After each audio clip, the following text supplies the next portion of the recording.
네, 그리고 중국이 발표대로라면 오늘 오전에 서해 쪽 칭다오 앞바다에서 중대한 군사 활동을 했습니다. 네, 최근 중국이 한국과 미국의 잇단 군사 훈련에 맞대응 성격의 무력 시위에 나서고 있어 오늘은 이 문제를 조금 더 짚어보겠습니다. 강성웅 해설위원 실장 나오셨습니다. 어서 오십시오.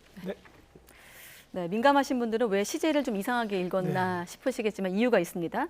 자, 군사활동 예고 시간이 오후 1시였는데 아직 무슨 활동했는지 파악이 안 되고 있는 거죠? 그렇습니다. 오후 1시에 끝나는 시간이거든요. 네. 근데 아직 이 중국 당국에서 뭐라고 밝히지는 않았습니다. 보통 뭐 하루 지나서 혹은 뭐 며칠 지나서 중국 매체들이 이걸 보도하는 형식으로 할 가능성도 있습니다. 예. 그런데 이제 말씀하신 것처럼 이 어느 지점에서 훈련을 했느냐고 보면 성격을 좀 알 수 있을 것 같은데요. 칭다오 항 바로 앞에 앞바다입니다. 다 네. 보이는 바다고 예. 거리를 대략 측정해 보면 한 3-4km 정도 되는 앞바다입니다. 그러니까 여기서 무슨 굉장히 그 위험한 실탄 사격이나 뭐 미사일 공격 훈련이라든지 이런 걸 했을 가능성은 굉장히 낮다고 봅니다. 예. 그런데 이제 이걸 중대한 군사 활동을 예고를 했기 때문에 외신들도 혹시 뭐지 하고 이렇게 굉장히 촉각을 세웠습니다. 지금 이곳인데요.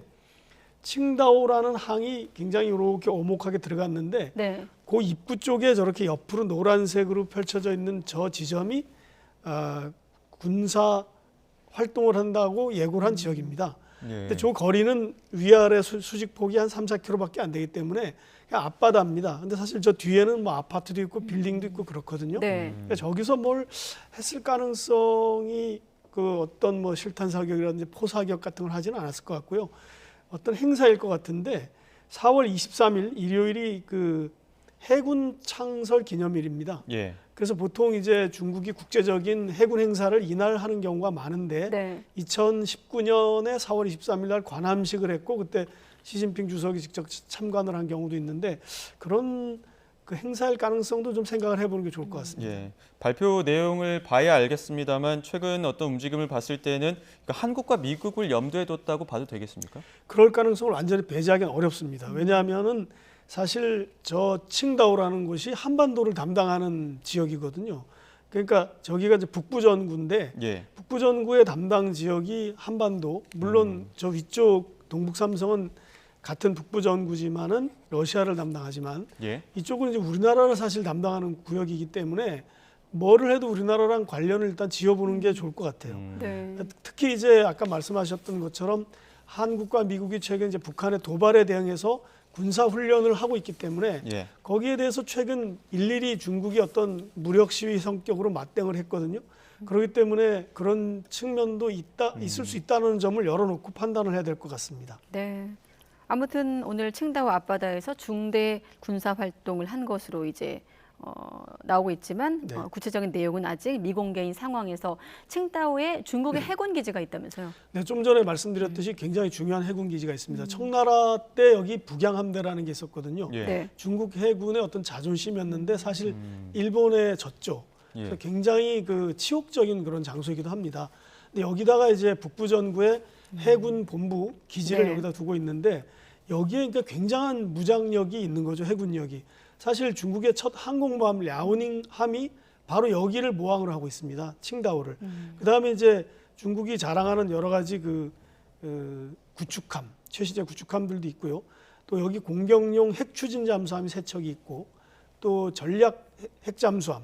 그러니까 전략 핵잠수함이라는 거는 이제 SLBM을 발사하는 그런 대형 잠수함인데 그것도 여기 배치해 놨습니다. 그러니까 지금 지도를 보면 북부전구 칭다오 이렇게 써 있는 곳에 랴오닝함이 있고 그다음에 동부전구에서는 닝보, 상하이 바로 앞쪽인데요. 거기에 이제 푸젠함이 지금 진수만 돼 있지 아직 그 실전 배치는 안 됐습니다. 아직 시험 테스트 여러 가지 뭐 장착해서 쏴보고 하는 그런 일을 하는데 거기다 네. 배치할 예정으로 알려져 있고요. 그다음에 저 남부전구에는 이제 그 산샤 위에 잔장이라고 하는 항구에 항공모함을 배치해놨는데 제1호가 바로 칭다오에 배치돼 있다는 거죠. 그러니까 여기서는 무슨 활동을 하면 일단 우리나라가 그러니까 뭔가 의심을 할 수밖에 없고요. 네. 또 과거에 2019년 코로나 발생 직전에는 여기서 러시아와 함께 양국 해군이 합동 훈련도 칭다오 앞바다에서 했습니다. 굉장히 중요한 지역이고 우리나라로서도 신경을 쓸 수밖에 없는 그런 지역입니다. 앞서 지도 보여주신 것처럼 이제 북부전구 바로 옆이 우리나라이기 때문에 네. 일단 여기서 군사훈련하면은 우리나라와 연관을 지어서 봐야 된다 이런 점 계속 강조해주고 있습니다만 이 장소에서 지금 훈련을 봤을 때는 과거에 어떤 훈련들이 좀 있었던 겁니까? 굉장히 많습니다. 이게 최근에 점점 늘어나는 경우가 것으로 보이는데 예. 그 산둥반도에서 이 북부정부에서 훈련을 하면 네. 대체로 산둥반도 아래쪽 이 칭다오 앞바다에서 하고 또 어떨 때는 그 뒤쪽 그러니까 그 뽀하이라고 하는데 우리나라로 말하면 이전에 바레만이었던 곳입니다. 예. 그러니까 다롄과 칭다오 그 산둥반도가 싸고 있는 그 지역에서 합니다. 그러니까 대부분 이제 이런 훈련은 뭐 최근 훈련을 보면 이제 상대방의 군함을 격침시키는 훈련이라든지 이제 상공에서 날아오는 비행기를 격퇴시키는 훈련이라든지 이런 걸 주로 하고요. 사실 많은 경우 함포 사격도 하고 실탄 사격도 하고 미사일도 쏘고 해서 굉장히 그 합동 군사 훈련을 하는 이런 경향을 보이고 있는데 일주일 전에도 바로 이런 훈련이 있었습니다. 그러니까 이제 이럴 때는 이제 1만 톤급 055형 구축함이라고 하는데 중국이 가장 최신의로 자랑하는 난창함 이런 함대 그다음에 미사일 구축함 이런 것들도 동원됐고 그 일주일 전에 있었던 거는 이제 우리나라의 제주도 부근에서 열렸던 한국과 미국의 항공모함 포함 군사훈련에 맞대응하는 성격이다 이렇게 파악이 되고 있습니다. 네, 일주일 전 제주도 말씀하셨는데 그러고 보니 2월에도 서해 쪽에서 중국군이 훈련했다는 보도가 있었거든요. 그럼 이것도 맞아요. 한국과 미국을 염두에 둔 건가요? 그렇습니다. 이건 뭐 분명한 것 같습니다. 그 당시에 더구나 미국이 이제 중국의 정찰 위성을 격추시켰기 때문에 네. 중국 국방부가 거기에 대해서 우리도 필요한 조치를 하겠다고 한 직후였거든요. 그 당시에 근데 2월 달에 초에 바로 직전에 서해 쪽으로 미국의 B-1B 폭격기가 비행을 했습니다. 예. 그리고 이제 F-35 전투기가 동원이 됐고요. 그런 훈련이 서해 쪽에서 이례적으로 있으니까 중국은 그런 그 폭격기가 날아다닌다는 것은 중국 내륙을 정찰하고 내륙을 겨냥한 거다라고 생각을 해서 이쪽에서 이제 훈련을 했던 거죠. 그때도 역시 실전 훈련이었고 아까 말씀드린 뽀하이라고 하는 그 산둥반도와 나롄항구 사이에 중국의 텐진이 있는 지역 그쪽에서 훈련을 했습니다. 보통 지금 말씀하신 쪽이 서해 쪽인데 지금 남해 쪽에서도 중국 해군이 지금 우리 쪽을 좀 활동 반경을 넓히고 있다 이런 분석이 있어서요. 어떤 내용입니까? 그렇습니다. 최근에 이제 그 국회 신원식 의원이 이런 자료를 냈더라고요.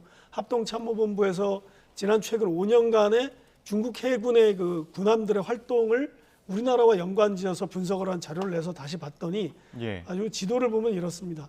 저 세로로 점으로 된 게 중국이 주장하는 말하자면 이쪽으로는 군사 활동을 하지 말아달라고 하는 선입니다. 네. 저거를 이제 중국에서는 어떤 그 작전 통제선 이런 식으로 부르고 있고요.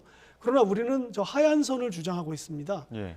왜냐하면 저 124도의 점선이 우리 쪽에 좀 가깝거든요. 그러니까 우리는 이제 영해를 기준으로 이걸 좀 설정을 하고 EEZ를 기준으로 설정해서 우리나라의 해양 통제 구역은 저쪽이다라고 하얀 선을 그어놓은 거죠. 그러니까 사실 저 안에서 우리 선을 중국이 넘는 경우가 이제 생기게 되는데 예. 최근에 이제 그런 상황을 보니까 2018년 이후 네. 작년까지 매년 200번이 넘는 이 중국 군함이 우리 쪽으로 우리가 설정한 구역 안으로 들어온 겁니다. 예. 사실 그 세로 점선은 중국이 어떤 협의 없이 일방적으로 선언한 건데 그건 아까 그 지도에서 보시면 알다시피 신의주 쪽에서 그냥 세로로 그은 겁니다. 예. 근데 그 선은 이제 124도 경도 124도는 북한과의 경계선으로 북한과 중국이 현실적으로 인정하는 건 아니에요. 또 중국도 북한도 반발하는데 설정해 놓은 선을 그냥 세로로 내려 그은 겁니다. 예. 근데 그러다 보니까 이제 매년 중국에 배들이 들어오는데 네. 좀 전에 말씀하신 것처럼 자세히 보면 남쪽에서 들어오는 배가 또 굉장히 많습니다. 중국 배가. 왜냐하면 사실 동중국해를 굉장히 중국이 또 중요시하고 있기 때문인데 예. 미국과 일본이 이제 해군 협력을 강화하면서 센카쿠 열도가 동중국해에 있거든요. 그러다 보니까 함정 활동을 많이 하니까 내려왔다가 우리나라 쪽도 들어오는 이런 현상이 많은 것 같습니다. 네, 사례를 모아보니 정말 중국의 이런 군사훈련이 빈번해지고 있고 우리가 촉각을 좀 곤두세울 수밖에 없어 보이는데 자 그렇다면 서해에서 넘어오면 안 되는 구역은 어디까지인 건가요? 아까 잠깐 말씀드렸는데요. 그 세로선이 이제 124도 선인데 네. 그걸 중국이 그어놨고 우리는 그 안쪽 중국 쪽으로 123도를 그었습니다.